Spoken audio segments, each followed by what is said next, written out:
twongeye kubasuhuza nshuti mukurikiye Bamboo Rwanda TV. Nk'uko bisanzwe nahoze mbereka video z'intebe twakoze, ameza, ibitanda, utubati, utu etajeri, intebe zigiye zitandukanye. Ubu ngubu noneho ngarutse ndi kumwe na wa muhungu ndimo kwigisha muri iyi minsi, nawe namuha ijambo akabasuhuza. Abasuhuje cyane cyuyo bari mudukurikiye kuri Bamboo Rwanda TV. Mbibutsa gukanda subscribe mwebwe, kandi nawe mwayikanze ndabashimiye cyane, Imana ibahe umugisha. Twatangira rero mubaza musore,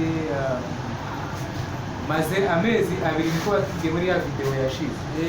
Maze amezi abiri wiga ibintu byo gukora imigano ngiye mwigisha. Ariko ndagira ngo dutange ubuhamya mo gakeya, bagire nabo dushishikariza kuza kwiga. Burya kwiga ni byiza, nanjye mubona burya nize amashuri abanza, primaire, niga segonderi, wenda kaminuza niho ntari niga, ariko naje gusanga ayo mashuri nize nongeyeho ubumenyi rusange hari icyo byamfasha.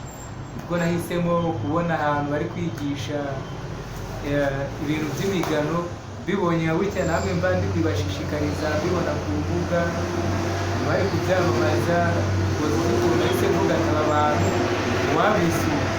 Narabisuye ndagenda ndiga, nize amezi atandatu njyewe. 2020 ndumva nari ndi kwiga, 2020 narize, maze kwiga bisoje bampa akazi. Bamaze kumpa akazi ndakora, maze gukora bitewe n'ubuhanga nari mfite, ubumenyi nahise ngira nyine kuko narabikurikiranye cyane, kuko numvaga nshaka kwiteza imbere. Ubwo nza kubona ahandi hantu bampamagara ati waje tukaguha amafaranga natwe ukadukorera, kandi amafaranga agaragara. Yego naho nakoraga mbere ntacyo yarantwaye, yari amafaranga make y'ineza, ariko nyine burya umuntu iyo ashaka amafaranga areba hari inyungu cyane. Ubwo naje kubona ahandi bampamagaye, mbanza nabyigaho ko mu rugo ni Gisenyi, niho nigiye Mbuga Ngari. Bashuti banjye batuye Mbuga Ngari ni Gisenyi, mwese ndabasuhuje, kandi mukande subscribe mutarayikanda, n'abayikanze sali ndabasuhuje kandi ndabashimiye. So noneho nibwo naje kwisangira i Kigali, nza gukorera uwo mukire wundi, biza kugenda neza. Hari byinshi nagiye nkuramo nshaka kuzabereka mu buryo bwo kugira ngo mbereke ko hari icyo kano kazi kamaze, ko kaguteza imbere, ko hari aho kakuvana hakagera n'aho kakugeza. So nibwo maze igihe inaha Kigali ndimo gukora, ngo ndavuga ati ubundi ko njye nabonye amahirwe nkiga, kandi nkiga ntari narabiteganyije, ari ibintu byaje gutyo gusa, bikaba umunsi umwe ahita nshiduka nsanze ari sawa kwiga, kandi ari ibintu byiza. Wakora caro nanjye nkazajya ndigishirizaho, nkashishikariza abantu kwihangira umurimo ko wasanga bikunze. Ubwo nakoze Bamboo Rwanda TV, ubwo gushyiraho ngaho nayikoze 2021, ariko sihagira ikintu kiraho, ahubwo muri uyu mwaka wa 2024 nibwo nafuza ati reka noneho ntangire. Natangiye nubwo itaragira aba subscribers benshi, abantu badukurikira benshi, ariko ndabizi bizakunda, mwebwe muri kureba iyi video n'ubigiramo uruhare. So noneho nibwo namaze kubikora gutyo, ngize amahirwe, hari abaribonye, hari abana bagenda babibona bakanyereka ko turi kumwe, bakambwira ati courage, bakampa ibitekerezo. Ariko naje kugira amahirwe, mbona uwabikunze bya nyabyo, ariko ari uyu muhungu mubona yitwa Mose, yaturutse ahantu kure nk'uko yabivuze muri ya video. Nawe tekereza ahantu waba uri ugategesha ibihumbi 10 uzi Kigali, urumva ni kure cyane. gusa nubwo ari kure si ukuvuga ngo ni mu cyaro kuko n'abanyamujyi ni benshi baza bambwira ngo bashaka kubyiga, ariko murabizi abanyamujyi ari igihe tugira gutya tugacika intege ukumva ko wakwibera umusongare ntabwo ibyo bigikora, ntabwo ibyo bigikora byo kumusongare ngo uzaba ukoze mu mifuka, ibyo ntabwo bigezweho. Hagezweho gukora na nyakubahwa perezida Paul Kagame adushishikariza gukora, akavuga tubikora. So noneho ni muri ubwo buryo uyu muhungu yabikunze aba aje aratangira, ubu bari kwiga, yabwiye ko yakora twabisuka buretunga dutatu ku munsi duhwanye n'ibihumbi 45 akabyinjiza. Ngewe babwira ibi rero noneho ngiye kuri experience mfite, buriya nakora nk'umuntu uzaba ugeze nko mu 8 ku munsi, kuba narabanje gutunganya udukoresho turi hariya, ubundi nakora utumunsi 8. Urumva amafaranga ari mukurikije ibyo yababwiye, kandi we ibyo 15 bamuha ni kuri level ye, yenda agakora ku buryo na make yari inote y'ibihumbi 20.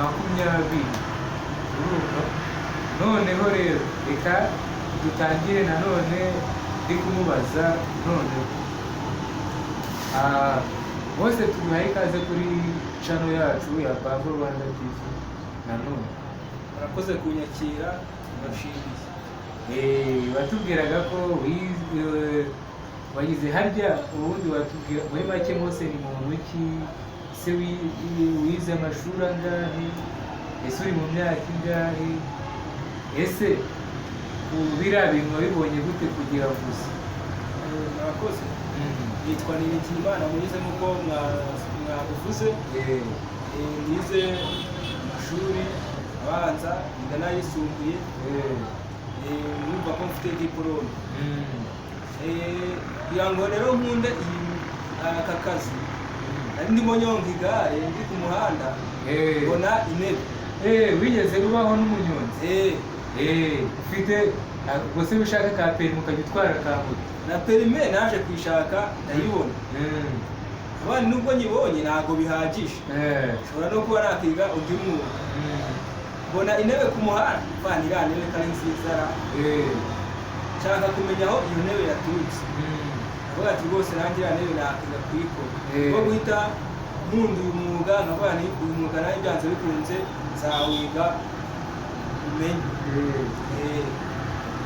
None se ndumva ahubwo uri umukire no kundusha. Nose waje kwiga uyu mwuga kugira umenye gusa, kandi ufite perime, watwara uzi kunyonga igare, wakora ubunyonzi, uza no gushaka kwiga ibingibi. Ese nubimenya uzahita ubigumana umutwe wawe wigenda bijye kunyonga cyangwa ujye gutwara moto, cyangwa uzanava muri uyu mwuga waramenye no gutwara n'imodoka, nabyo ugiye uzajya uratwara imodoka. Kuvuga ngo nimara kumenya uyu mwuga, maze kumenya gukora intebe muri rusange, nshobora kuba nanjye nashinga business hariya.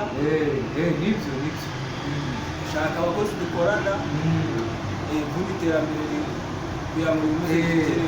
Nibyo ushobora kwiga uyu mwuga, nawe ushobora kuba uri umushoferi, ufite wenda n'iduka ucuruza, ariko uje ukiga amezi 6 cyangwa se 5, wamara kubyiga ukavuga ati reka nanjye kwihangira umurimo, biba byiza bigize amasoko menshi y'amafaranga. Ukavuga ati ngize gutya inzu y'umwuga, reka nshaka abakozi bajye bankorera, njyewe niba ndi n'umushoferi nzajya ngenda njye gukora ubushoferi bwanjye n'ibisanzwe, muri ka kazi yinjire make, no mu bushoferi yinjira ayandi, ninyashyira hamwe numbagire mu kimumukira. Nawe niko ndi kubyumva, nawe nkuko ibitekerezo umpaye nicyo. Ufite perime, ufite igare ryawe uratwara, ushobora kujya kumotara, ugashinga ni business, ugashyiramo abakozi bakajya bagukorera, nawe yayandi uzanye ukabishyira hamwe ukiteza imbere. Okay, noneho watubwiye ko ukora utumeza 3 wadushobora.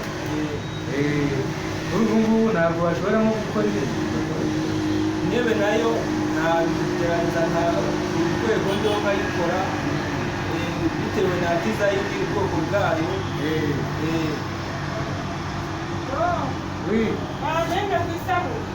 Isabuni?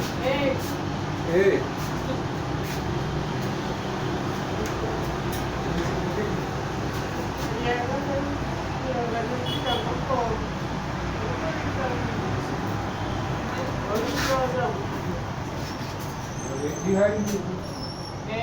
Não pouco, vai sair.